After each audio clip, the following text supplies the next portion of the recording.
And as I begin the second part of my khutbah, my dear brothers and sisters, I want to share with you another beautiful story. This is the story of a man who was originally Egyptian, but he lives in the beautiful city of Al-Madinah Al-Munawwarah. And he has made Hajj for the last 20 years in a row, every single year. And he was doing an interview recently, and he was asked, you as a janitor, as a poor man, what do you think is the cause that Allah subhanahu wa ta'ala keeps calling you back to His house?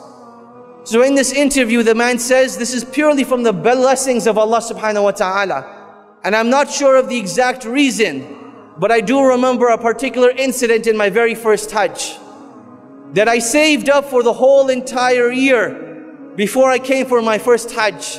And I went on this great journey.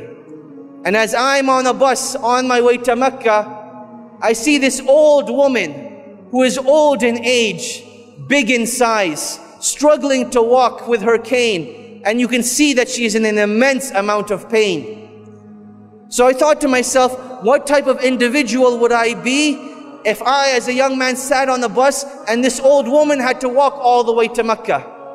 So while we were stuck in traffic, I got off the bus and I went to this woman and I said, oh my dear mother, I ask you by Allah that please take my seat and I will walk in your place instead. And this woman, she started to cry with tears, thanking Allah that Allah subhanahu wa ta'ala had sent someone that would take her on a bus rather than her having to walk.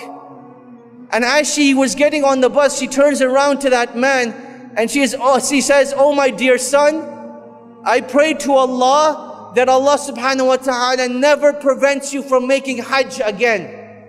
And he says, Allah knows best, but I believe that was the cause that each and every single year, Allah subhanahu wa ta'ala sends someone knocking on my door that requests my help in going for Hajj. Or they request my company. Or they say, I want to take you to Hajj for free. And each and every single year for the last 20 years, this is what has happened. My dear brothers and sisters, when we make dua to Allah subhanahu wa ta'ala, we need to remember that nothing is impossible for Allah subhanahu wa ta'ala.